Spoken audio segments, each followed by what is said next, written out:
StrayAllDay.com. You're now tuned into the show where you learn the discipline to show up day after day to do the work, confidence to put yourself out there boldly and authentically, and the mental toughness to continue showing up, doing the work, putting yourself out there, even when the success you've expected to achieve has yet to be achieved. And on top of all this, you get a huge dose of personal initiative, which is the go-getter energy that moves any one of us, including yourself, to go and make things happen instead of waiting for things to happen. And then we put all this together into a series of frameworks, approaches, insights, strategies, and techniques, all underneath the umbrella of one unifying philosophy that is called Work on Your Game.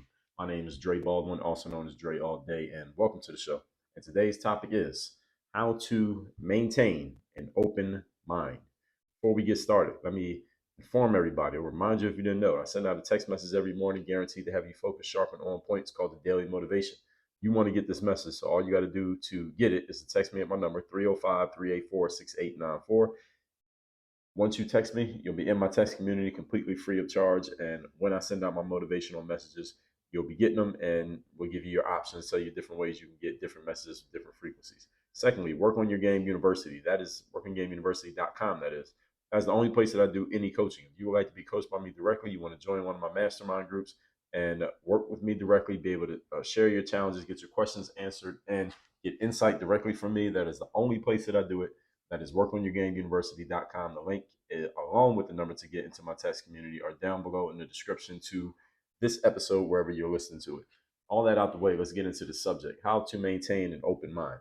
Now, this is a topic that I would hope every human being on the planet would listen to, because more open minds will lead to much healthier engagement between all of us and much less general conflict, because we can disagree on something, and then with open minds we can come to understand why the disagreements exist. Although even with that, it would not alleviate all conflict. There will still be conflict, because two people can completely agree on what the conflict is, even though they both have open minds. Doesn't mean everybody's mind is going to change.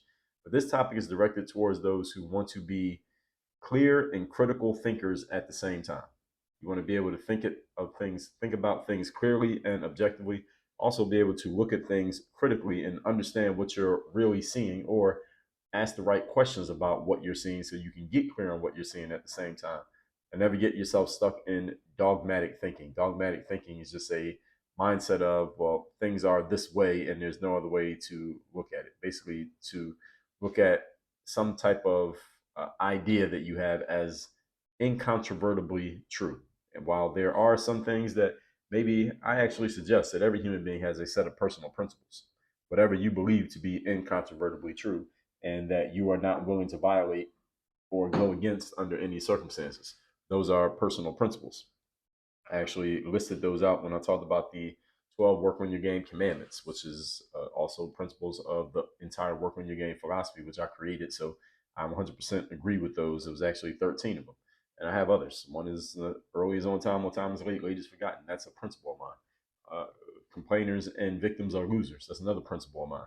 Now, these are not necessarily things that you have to agree with, but I believe them to be, I'm dogmatic about them. All right, I believe them to be incontrovertibly true.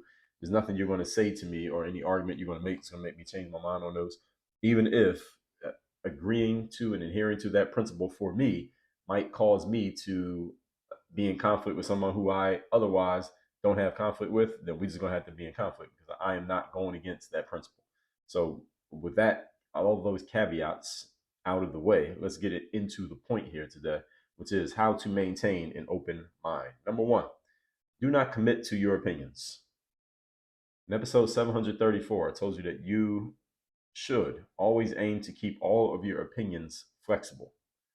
What does that mean? That means any opinion that you have is open to and subject to change, given new information, new perspectives, and new ideas. All your opinions should always be 100% flexible. Key word here, opinions. Your opinions should be flexible. So if I have an opinion on something, I'm willing to change it when I see something new, hear something new, or get you thinking something new, or I am exposed to something new.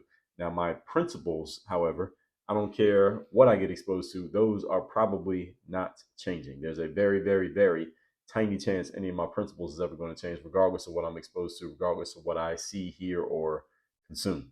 But my opinions, those are all subject to change. All right, none of them is etched in stone.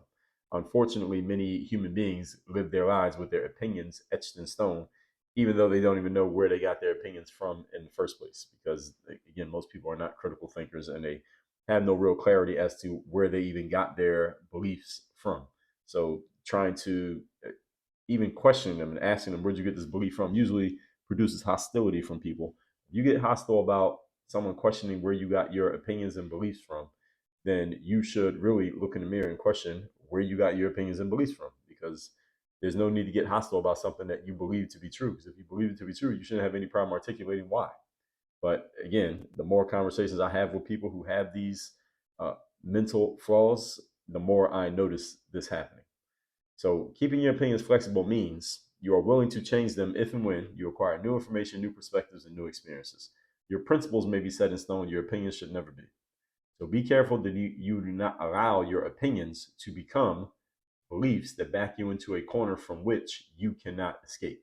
This happens to many people who assume a certain opinion based on some emotion or something that they were told maybe in your childhood, or something that you heard from some trusted source, or something that you believe that you are supposed to agree to because of some immutable characteristic of yours, such as your race. Or if you're this race, you have to think this.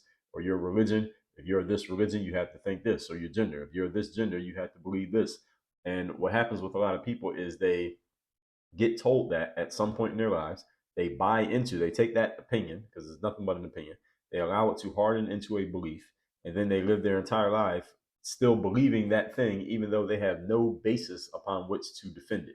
And they can't defend it. So when you try to engage them in conversation and get them to explain why they believe what they believe, usually you get, again, a whole bunch of emotion, not much logic, not much uh, rational dialogue from them, and just, or they just try to escape from the conversations where they don't have to talk about it at all, because they can probably see that you can see through their nonsense, and they just want to get away from that situation before it becomes dire for them, and they would have to expose the fact that they can't even defend something that they have chosen to believe. And this is not something that happens to a 12 or a 13-year old. I'm talking people who are 30, 40, and 50 years of age, having these beliefs that they have allowed to harden in their brains, yet they have no logical backing for why they believe these things.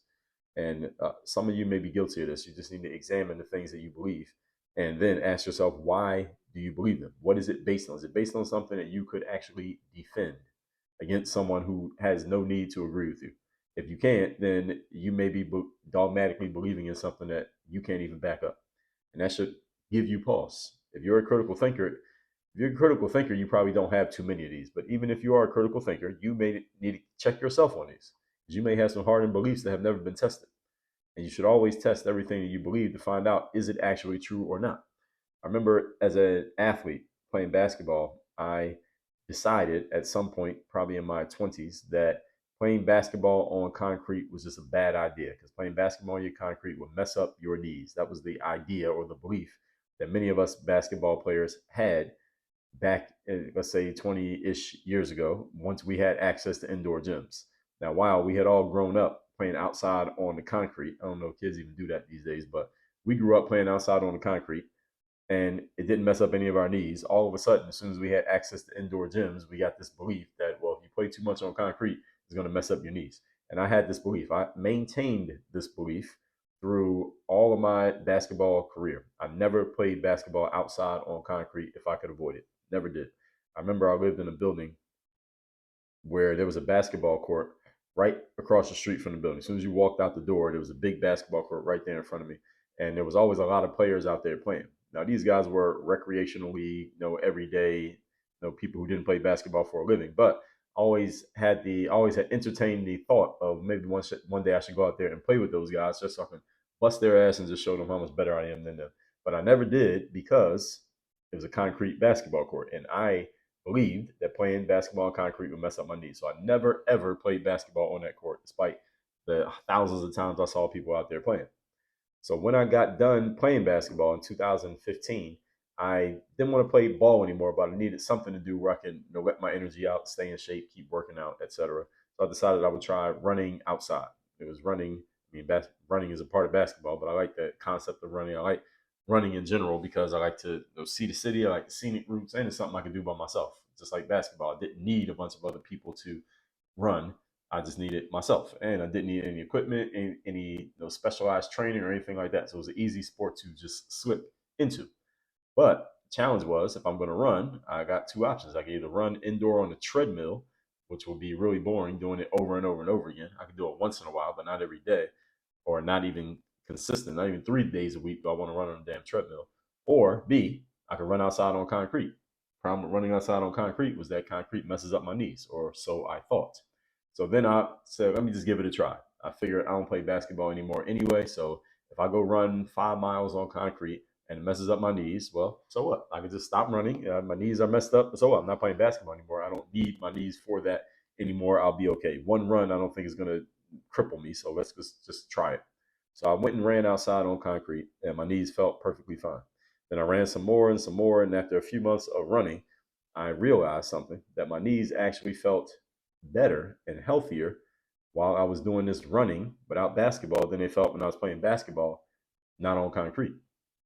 And I came to the realization that my knees are feeling better because I'm no longer playing basketball.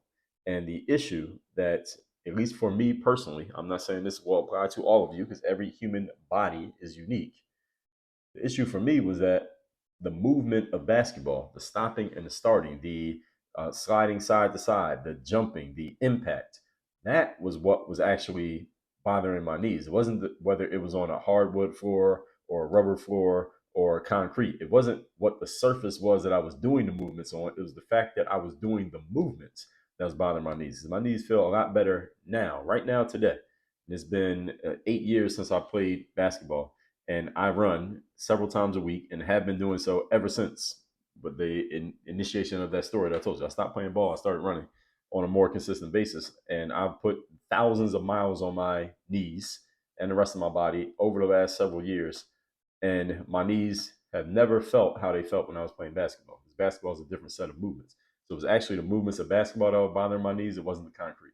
So I always had this opinion that concrete is going to mess up my knees. It was actually and I allowed it to harden into a false belief that was not actually true. And it wasn't until I forced myself to challenge that false belief by running outside on concrete that I realized that that wasn't the issue. The surface was not the issue. It was the activity that was the issue. So the whole point here is you need to challenge your beliefs and ask yourself, where'd you get them from? And are you sure they are true? Unfortunately, most people never even get to a point in life where they need to, or they at least find themselves forced to challenge their beliefs. Therefore, they live their whole lives with a belief that is based in complete nonsense, a whole bunch of nothingness, and they never even realize it. And the frustration is in the person who tries to get them to understand it.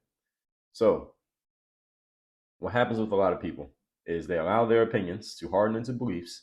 They become unwilling to change those beliefs even in the face of information, evidence, and perspectives that show them that they have come to their belief through a flawed process, a flawed thinking process.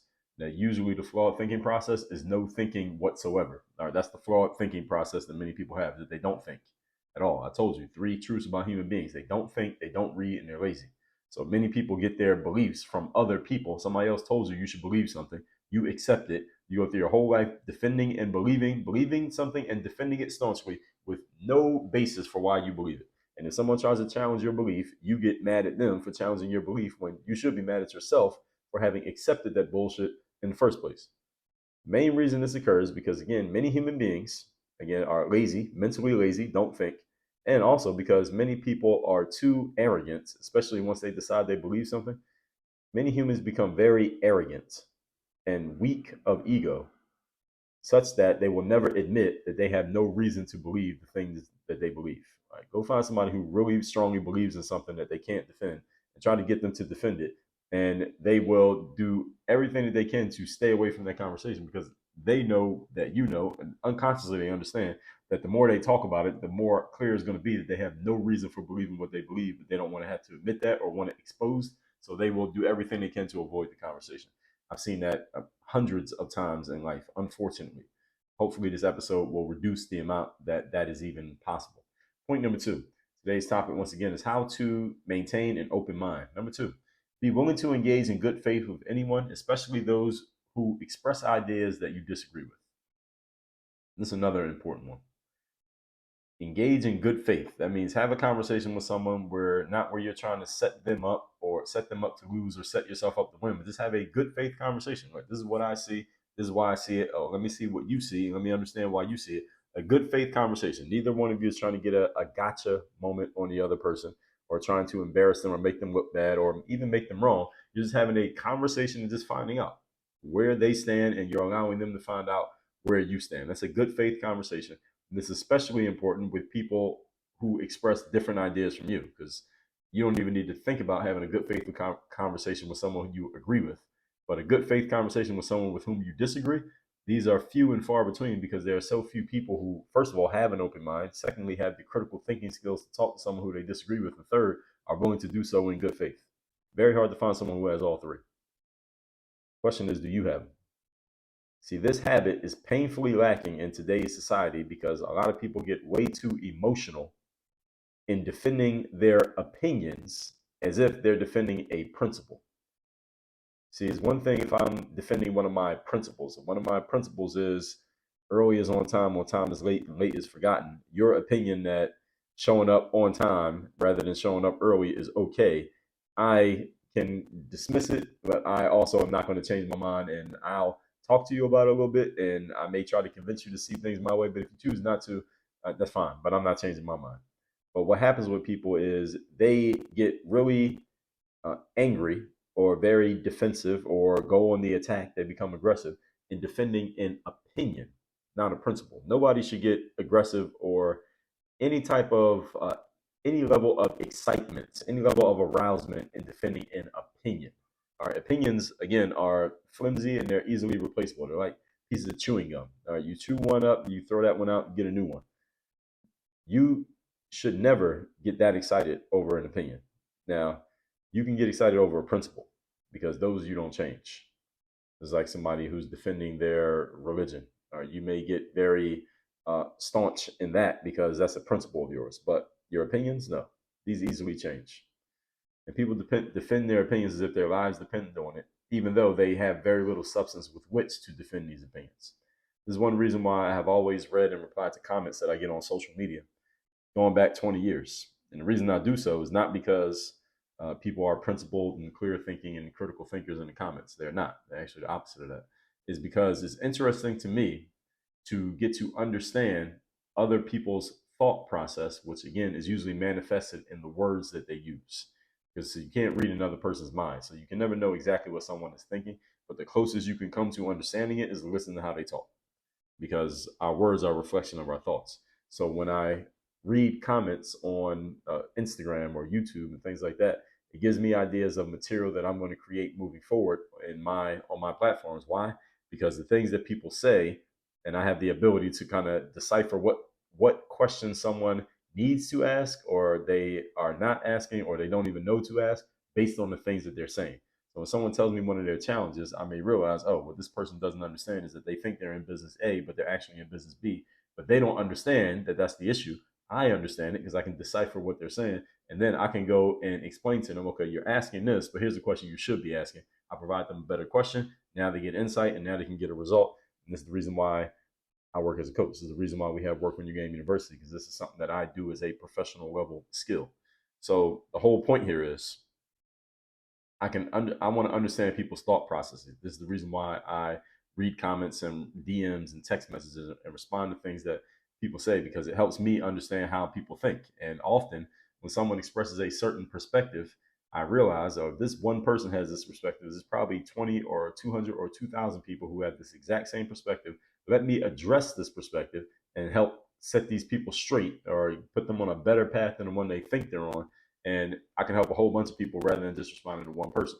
So even in comments, I may respond to somebody, but if I respond to one person in the comments, the only person who gets any benefit from it is them who made the comment, or whoever sees my response. But if I go create a piece of content responding to what that person said in the comments, now a whole bunch of people can benefit from it, including myself.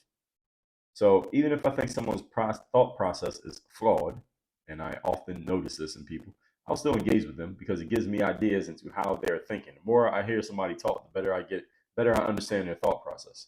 And that can lead to me solving problems for them that they didn't even know that they had. So a lot of my content comes from this very practice. It's not that I'm just sitting in a room and every idea for this show or my YouTube channel or content that I put out or books that I write.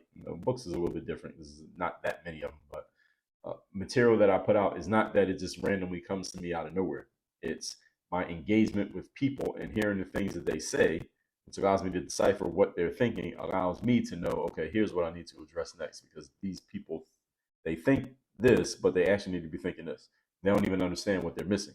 And that's my job to fill in the gap. That's why I hold the position that I hold. So a lot of my content, again, comes from this practice. It's one of the reasons why I engage. There are many episodes of this very masterclass that I've created based on engagement I've had with people where their questions and comments showed me a flaw in their thought process, and I will make an episode to address their flawed thinking so that everyone, not just that person, could learn from it if they so chose. So this is a skill that not everybody has, but the people who do have it, often you see us doing the same things that you see me doing in the thought leadership space. This is writing, podcasting, blogging, coaching, consulting, making courses, doing speaking gigs, things like that.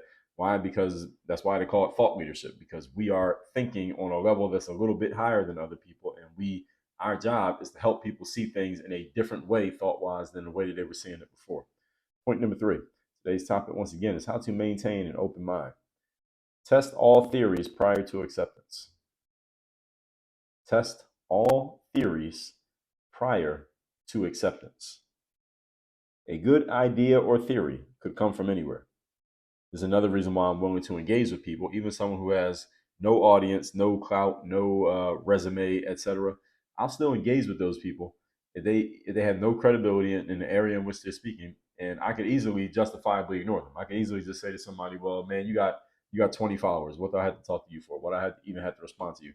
And I could think that, and I could say that, but most of the time I don't. I'll engage with somebody if they are engaging in good faith. And listen, you never know where a good idea might come from. The best idea might come from someone who has very little quote unquote credibility in the space, but their idea is still a good idea. All right, a good idea is a good idea no matter who came up with it.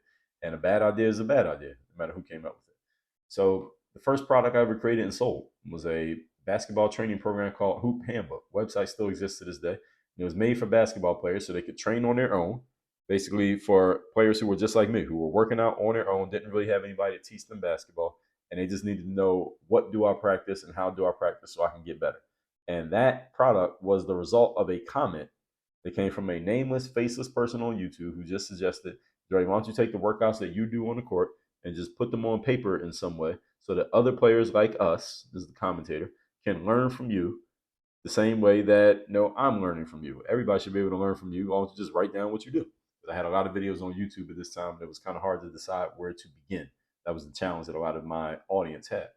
That idea, which I went and implemented, led to tens of thousands of transactions. So it's tens of thousands of dollars in transactions because I actually implemented the idea. And that was just in the first year doing what I did there. And it's been damn near 15 years since that product came out. And it's generated a lot of revenue simply because I kept my mind open, and my eyes open to where a possible good idea could come from.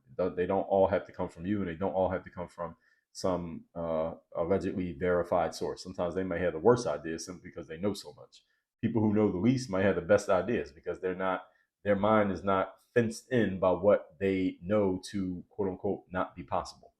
The idea sounded fine enough when this person threw it out there. Why don't you put your workouts on paper and other people can follow it? I tested the idea and it worked. I want to make sure everybody understands. I didn't just go create 300 programs the day that somebody gave me this idea. I created 2 programs. Actually, I didn't even create the 2 programs. I created the idea of 2 programs, put it somewhere where people could physically see what the idea was, said to them, this is how much it's going to cost, and then I tested. Would people be willing to buy this? When the answer was a resounding yes, then I went and created the products, and then I went and sold it. So what would have happened had I been closed off to testing an opinion or idea from someone who didn't have my same level of credibility? What if I said, you know what, you don't have at least 1,000 followers on YouTube, I'm not listening to you? Or what if I was the type of person who ignored the comments? What if I was a person who said, well, if you're not as good as me at basketball, why would I take any advice or idea from you? What if I had thought that way? What if my mind was closed? a lot of what you see and know about now would not exist. I would have missed out on a lot of money in the process. So testing a theory does not necessarily mean you go create a product. You can test a theory by engaging in critical discussion with a person when they share an idea. Testing something just means asking questions can be testing. That's a form of testing. Any of you went to school? All right, when you got given a test at school, what was it? It was a whole bunch of questions that you had to answer. All right, that is a test because it's questioning what you know. That it's testing your knowledge. So if we play out the idea that somebody throws out there, we say, let's play this idea out. What happens if this happens? Then this, then this, then that. Then what? So this is a mental exercise to test out any theory to see how it could possibly play out. Open-minded people do this as a natural habit. It's just their normal way of thinking. Again, in my two-part series on critical thinking, I explain exactly how this works and how all critical thinkers have this ability, and they continuously are. They're always questioning things. It's just their natural state to question things, and they don't mind being questioned. This is episode 1826 and 1827 when I talked about critical thinking. It's a mental exercise to test out a theory to see how it might work. Open-minded people, again, are open to doing it and are open to receiving it. So some of you may need to work at this. It will make you a much better critical thinker when you get good at it. That said, let's recap today's class. It says how to maintain an open mind. Number one, do not commit to your opinions. You date your opinions, you marry your principles. So you need to know what your principles are if you have any.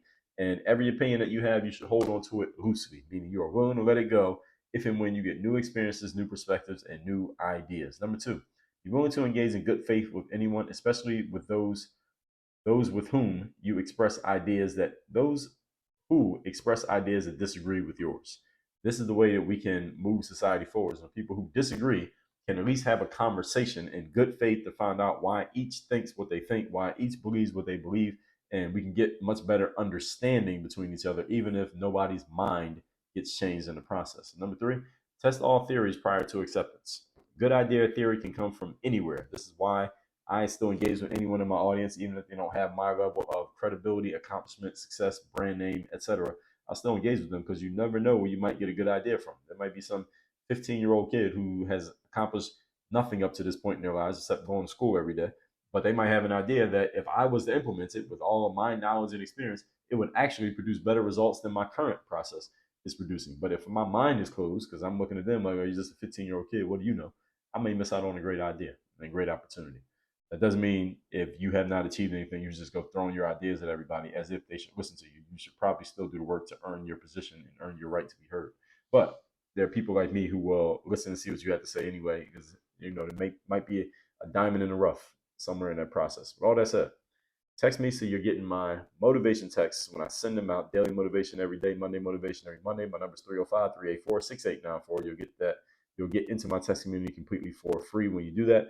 And workonyourgameuniversity.com. If you would like to work with me directly, be coached with me directly, there's only one way to do it, one place to do it. That is at workonyourgameuniversity.com. Link is down below in the description.